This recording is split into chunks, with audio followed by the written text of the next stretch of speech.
This is history of a chief of the Cherokee Nation when our country was still young. All our states were not in place. And it starts at the beginning. We first come to William Shorey. Shorey was called Deunita by his Cherokee friends. William Shorey was married to a full-blood Cherokee wife called Gugui. In the beginning, Shorey came to the mountains as an interpreter for the British Army at Fort Loudon in what is now Tennessee or Tennessee in Cherokee. When he died in 1762, he had 2 children, a daughter named Anna and a son named William. Anna married a man named John MacDonald. John was born in Inverness about 1747. John had come from Inverness to Charleston, South Carolina. From South Carolina, he moved to Fort Loudon in Tennessee. Here he met and married Anna Shorey. The two moved near what is Lookout Mountain, Tennessee.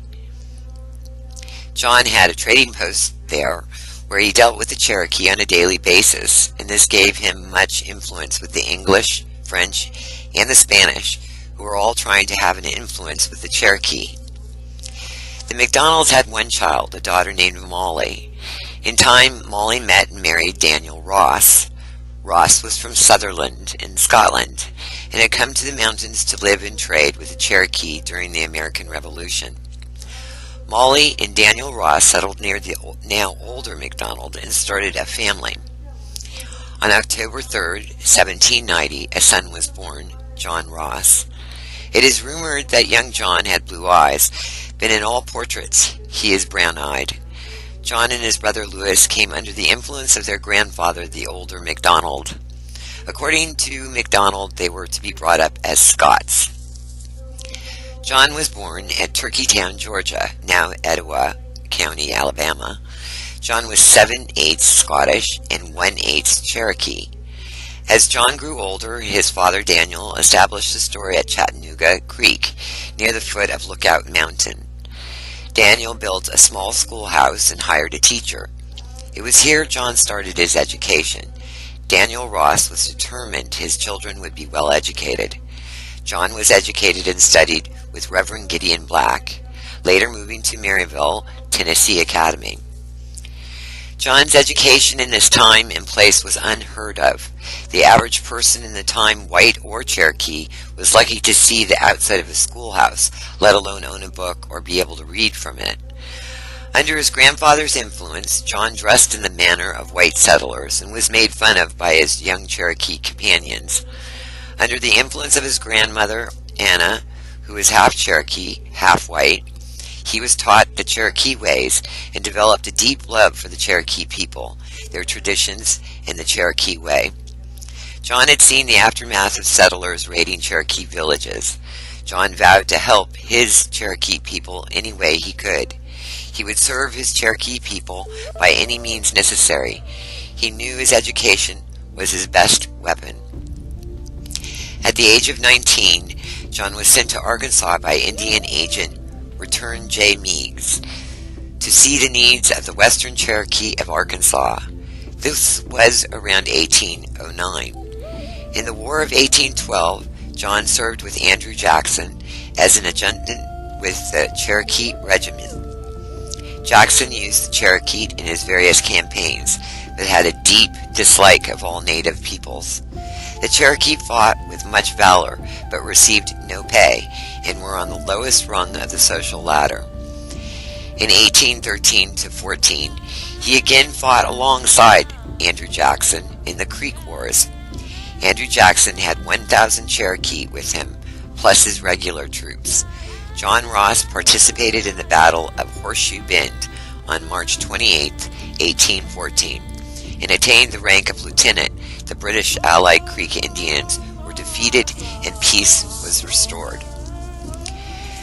After peace had returned, John Ross turned his hand to making his fortune. About 1815, John and Timothy Meigs opened a trading post which became known as Ross's Landing. The trading post was on the banks of Tennessee River. Ross's Landing is now Chattanooga, Tennessee. The young John Ross also owned a 170-acre farm which brought in much profit. Ross also established warehouses and trading company, which brought him income. John also helped start the Bernard Mission and School. Ross knew the value of education and wanted it to be available to the Cherokee people. About the year 1817, John was chosen a member of the Cherokee Nation's Council. In 1819, he was elected president of the Cherokee National Committee. John Ross moved to Coosa to be closer to the Cherokee capital at New Echeta, Georgia. John was then elected Assistant Chief of the Eastern Cherokee. John Ross participated in drafting the Cherokee Constitution based on the U.S. Constitution. This included a Senate and House of Representatives. In the year 1828, John Ross was elected Principal Chief of the Cherokee Nation. In 1828, gold was discovered in North Georgia, Cherokee country. The state of Georgia and its white settlers, rich or poor, wanted the Cherokee out. Gold fever was rampant in Georgia, and the Cherokee were in the way. The state of Georgia outlawed the Cherokee government. Of course, the Cherokee appealed for federal protection. President Andrew Jackson rejected this appeal. This act opened the door to the landslide of whites into Cherokee country. These were dark days for the Cherokee. They were shot working their farms. Whole families were killed. Houses were burned to the ground, sometimes with families in them. Livestock was slaughtered and left on the ground, all in an effort to get to the gold. The final blow came when President Andrew Jackson authorized the Indian Removal Act of 1830. The Jackson administration put much pressure on the Cherokee to go west. The Cherokee rejected any efforts by Jackson. Chief John Ross and the majority of the Cherokee remained against removal to Indian Territory, present-day Oklahoma. By using various underhanded methods, Jackson's government got about 500 Cherokee to support a treaty giving up their present lands for land in Indian Territory. The treaty was repudiated by 9/10 of the tribe, but Congress ratified the treaty May 23, 1836. All during this, John Ross was going back and forth to Washington, pleading the cause of the Cherokee people. For all his efforts, the Cherokee people were forced to move to Indian Territory. In 1838, the removal started. To the Cherokee, it is known as the Trail of Tears. This 2,200-mile forced march to Indian Territory took many lives, including John Ross's wife, Coity. The federal death figures counted 424 deaths from the march. One doctor traveling in the march estimated 1,500 died in the camps and another 2,000 along the trail. Those who died on the trail were left not buried. Some estimated 6,000 died on the march. Once the Cherokee reached Oklahoma, John Ross was re-elected Principal Chief of the Cherokee in July 1866. John Ross was again in Washington, working on behalf of the Cherokee. On August 1st, 1866, John Ross died in his hotel room in Washington. John Ross was 76. Ross's body was returned to Indian Territory, and he is buried at Ross Cemetery, Park Hill, Oklahoma. The tragedy of the Cherokee Indian in the Trail of Tears, and there are many other tragedies concerning American indigenous, but specifically, they say Chief Ross's big mistake was on March 22, 1862. John Ross, a principal chief of that nation at that time, sent a hastily written letter to Brigadier General Albert Pike, the Confederacy's representative in Indian Territory, composed less than 6 months after Pike had negotiated an alliance between the Confederacy and the Cherokee Nation. Ross's letter underlined his fear that the Cherokee Nation was teetering on the edge of destruction. Pike and the Confederacy had originally promised to keep Cherokee soldiers within Indian Territory, but in August 1861, Pike had taken several thousand Cherokees into Arkansas, a decision that Ross charged left the Cherokee Nation vulnerable to attack by Union troops. "There is no force to withstand the invasion of the Federal Army," he wrote. As a result, feelings of apprehension and anxiety consumed the Cherokee people. Pike's Cherokee campaign into Arkansas culminated in early March 1862 with the Battle of Pea Ridge. There, just a few short miles from the eastern border of the Cherokee Nation, some 16,000 Confederate and 10,000 Union troops fought one of the first major battles in the Western theater of the Civil War, and one of the bloodiest battles anywhere. Between March 6th and 8th, nearly 3,500 men from both sides lost their lives in a series of vicious and bloody engagements. Among them were the 1st and 2nd Cherokee Mounted Rifles, including Stan Watty, a Cherokee general already renowned for his courageous leadership. Watty would later become famous as the last Confederate general to surrender, some 2 months after Appomattox. Watty's heroic exploits, however, failed to prevent Union victory at Pea Ridge, which provided the platform from which the Union could control the Mississippi River and the Western theater for the rest of the war. From John Ross's perspective, the news from Pea Ridge was a disaster. Stories soon appeared in northern and southern newspapers reporting that Cherokee troops had scalped, tortured, and desecrated the bodies of Union soldiers. These reports prompted newspaper editors to characterize Cherokee soldiers as barbarous, ill-disciplined drunkards. Albert Pike also attracted newspaper criticism. The New York Tribune accused him of leading an aboriginal corps of tomahawkers and scalpers. Despite counterclaims by Confederate Cherokees that pro-Union Cherokees, in disguise, had committed a small amount of scalping in the battle, the scalping allegations stuck. To make matters worse, the South proved a fickle ally. Confederate generals voiced concern that the use of Indian troops might transform their noble cause into savage warfare. Federal troops expressed similar sentiments, prompting one Union soldier to recall that in capturing 2 of the infernal Indians, we have seen one that was killed. I wish it had been the last of that race.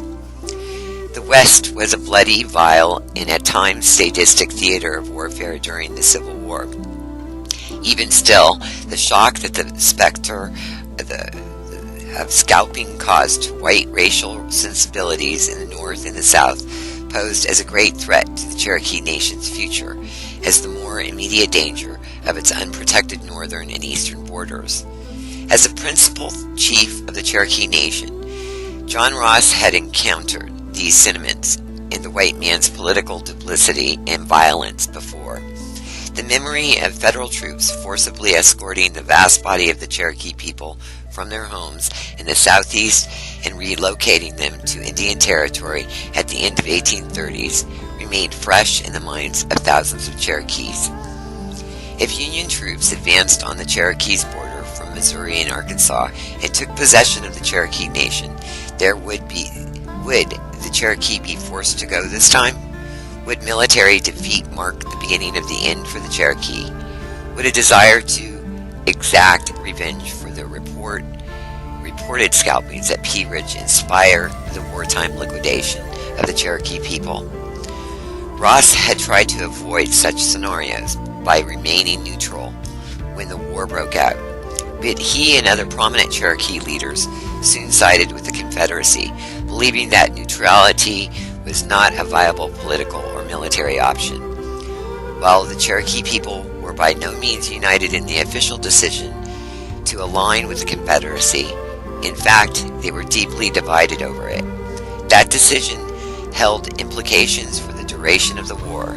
Indeed, these implications continue to reverberate through Cherokee politics in the 21st century. most notably in the protracted controversy surrounding the citizenship status of the descendants of the Cherokee freedmen. There's a lot of history to our today's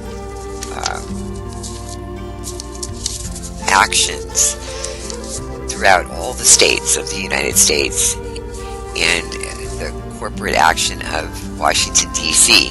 that have influenced not just the Indians but the white man and so forth. I love to take a little bit of a note here and purport blow by blow what it was like for Chief Ross and other people at that time, in that time of history. Because if we hide the truth, we can become part of a lie. I don't remember who said that, but it was someone that was quite correct, I think. And part of the truth coming out is just reciting what little information we do have and researching and studying. And I'd like to read now about during his tenure as chief, he opposed displacement of the tribe, of course, and really was going back and forth to Washington a lot. But he was Ross was unsuccessful against the enforcement of the treaty. But these Cherokees who do not migrate, or did not migrate, were forced to do so by General Winfield Scott. An episode that came to be known, as I said earlier, the Trail of Tears. And Clyde Ross Stafford, my son, and myself have met people in Louisiana and Arkansas, and a few in Tennessee, that were directly related to the Trail of Tears. Oh, and a family in Florida as well. So, meeting people related to this episode, and since Chief Ross is a relative of my family's and Clyde's, it's interesting and puts into perspective our roots so we can go forward and perhaps take this understanding today. Anyway, it begins here with in the Indian Territory, Ross helped draft a constitution in 1839, and he would remain chief of the Cherokees until his death. In 1791, of Holston Cherokee cede land in eastern Tennessee in exchange for President Washington's guarantee that the Cherokee Nation will never again be invaded by settlers. This treaty forces Americans to obtain passports to enter Cherokee lands and granted Cherokee the right to evict settlers. In 1792, the town of Hightower moves from the vicinity of Rome, Georgia, to present-day Cartersville, further east on the Etowah River, after a brutal attack on the village by Tennessee Governor John C. Pierre. In 1799 to 1804, building of the Augusta to Nashville Road, later known as the Federal Road. And in 1801, Return J. Meigs, appointed Indian agent, Moravian start mission at Spring Place. In 1802, President Thomas Jefferson agrees with the state of Georgia to removal of all American Indians in exchange for the state's claim of western lands. In 1804, Cherokee cede Wofford's Tract. 1806, start of a complex series of events known as the Revolt of the Young Chiefs. In 1811, New Madrid earthquake, actually 3 separate earthquakes, with an epicenter near the town of New Madrid, Missouri, in the southeastern border with Kentucky. The quakes were felt throughout the Cherokee Nation and sparked what is best described as a religious revival among the Cherokee. Writer James Mooney would call this movement the Ghost Dance, after a similar Western Indian revival. 1812, Shawnee warrior Tuckasee It agitates American Indians on the frontier to rise up and destroy the settlers. A faction of the Creek Indians, the Red Sticks, revolt, attacking Fort Mims, Alabama, and massacre 250 men, women, and children.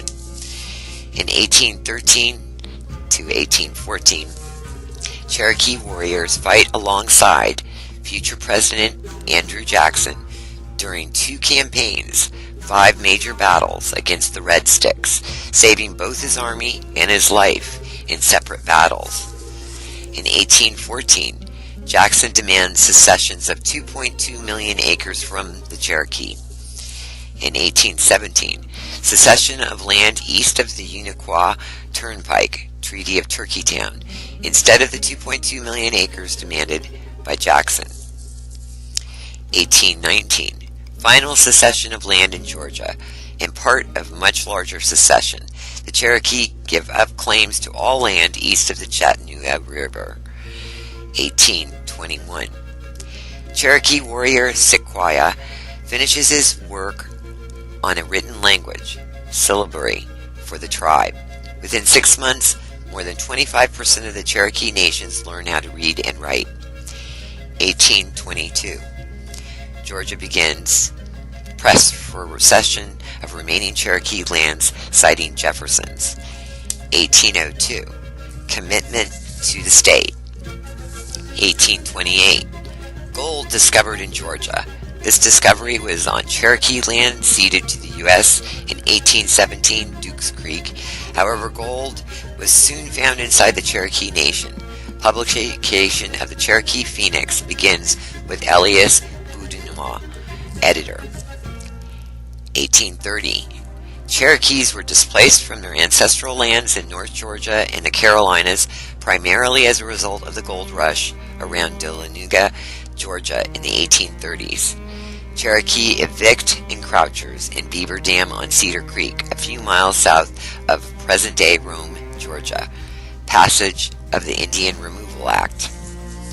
1831, Chief Justice John Marshall rules that the Cherokee have no standing to file suit in the United States in Cherokee Nation versus Georgia.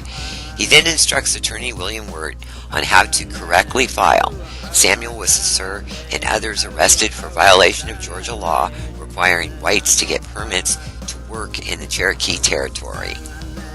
In 1832, the Supreme Court of the United States declares the Cherokee Nation to be sovereign, Worcester versus Georgia.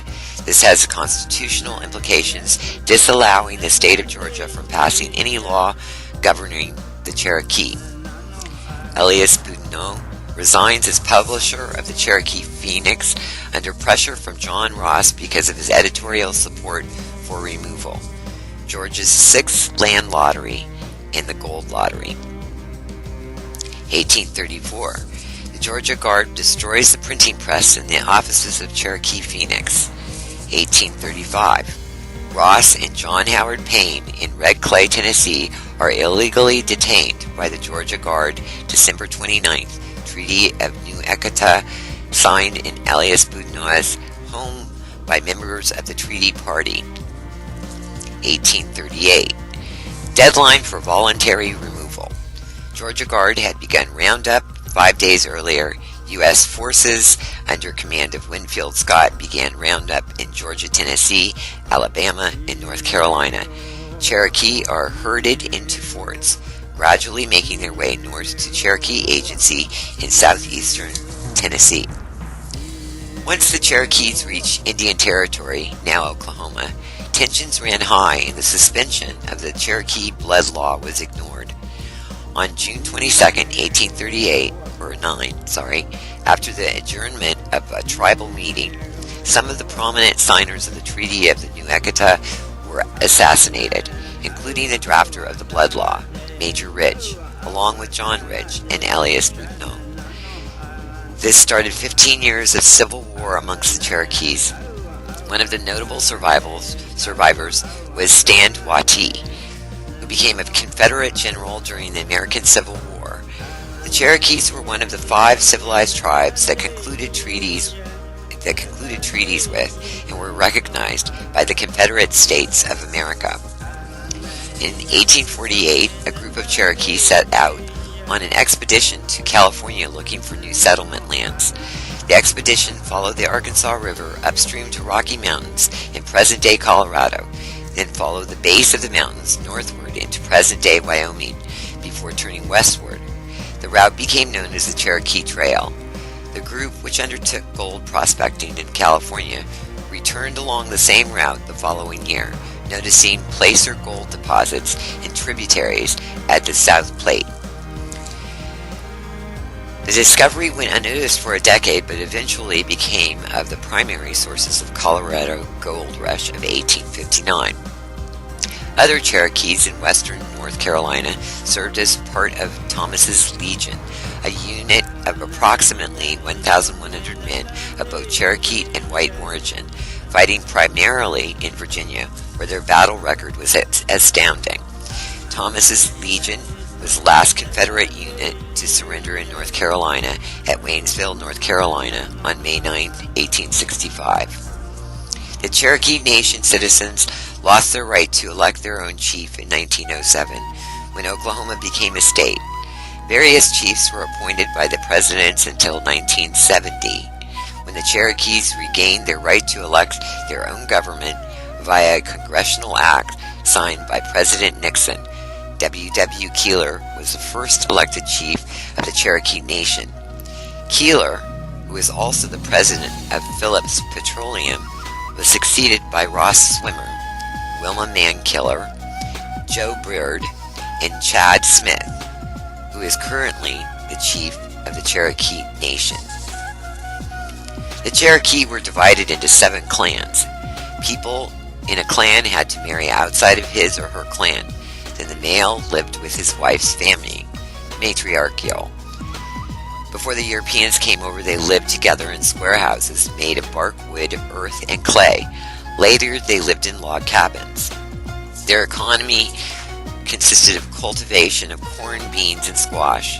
Also hunting and slash and burn agriculture was a large part of their economy. Their only domesticated animal was a dog until the Europeans brought horses over. Ceremonies were one of them, marked as changing of rulers between red and white organization. Another ceremony consisted of night-long dances before going to war. After war, they had rituals of purification before they returned to their daily routine. For leisure, the Cherokees played a game with rackets and a ball. Ritual fasting and bleeding was associated with the game. Along with this, they had ceremonies called Harvest Fest in observance of the New Year. Cherokee life and culture greatly resembled that of the Creek and other Indians of the Southeast. The Cherokee Nation was composed of a confederacy of red, war, and white, peace, towns. The chiefs of the red towns were subordinated to a supreme war chief, while the officials of the white towns were under the supreme peace chief. The white towns provided sanctuary for wrongdoers. War ceremonies were conducted in red towns. When first encountered by the Europeans in the mid-16th century, the Cherokee possessed a variety of stone implements, including knives, axes, and chisels. They wove baskets, made pottery, and cultivated corn, maize, beans, and squash. Deer, bear, and elk furnished meat and clothing. Cherokee dwellings were windowless log cabins roofed with bark with one door and a smoke hole in the roof. A typical Cherokee town had between 30 and 60 such houses, and a council house where general meetings were held and the sacred fire burned. An important religious ceremony was the Busk, or Green Corn Festival, of first fruits and new fires rite. The Cherokee Wars and Treaties, a series of battles and agreements around the period of the U.S. War of Independence, effectively reduced Cherokee power and land holdings in Georgia, eastern Tennessee, and western North and South Carolina, freeing this territory for speculation and settlement by the white man. Numbering about 22,000 tribesmen in 200 villages throughout the area, the Cherokee had since the beginning of the 18th century remained friendly to the British in both trading and military affairs. Despite British attempts to restrain them, in July 1776, a force of 700 Cherokee under Chief Dragging Canoe attacked two U.S.-held forts in North Carolina. These raids set off a series of attacks by Cherokee Creek and Choctaw on frontier towns, eliciting a vigorous response by militia and regulars of the southern states during September and October. At the end of this time, Cherokee power was broken. Crops, villages destroyed, warriors dispersed. The humiliated Indians could win peace only by surrendering vast tracts of territory in North and South Carolina and the Treaty of DeWitt's Corner, May 20th, 1777, and the Treaty of Long Island of Holston, July 20th, 1777. As a result, peace reigned on this frontier for the next 2 years. But again and again and again, they were slowly taken. Perhaps with today's ability to look back and see where we come from.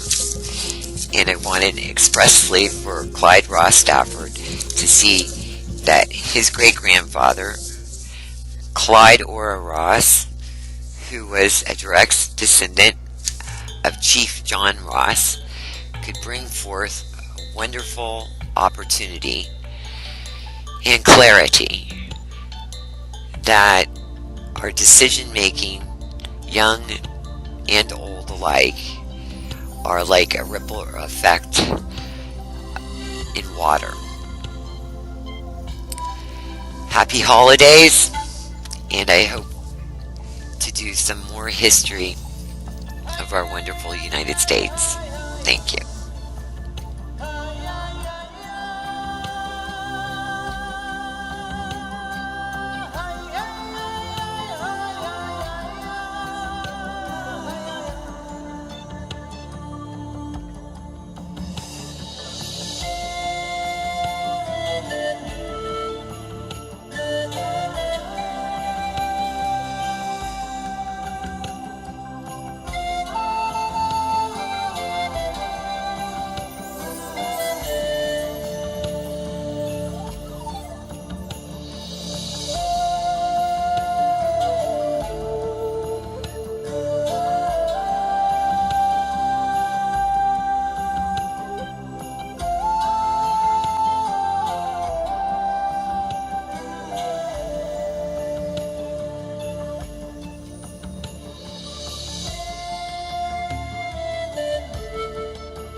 When you walk through the storm, hold your head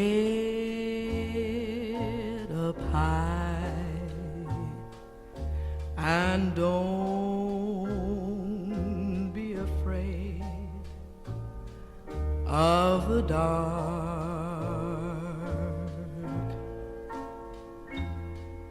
At the end of the storm is a golden sky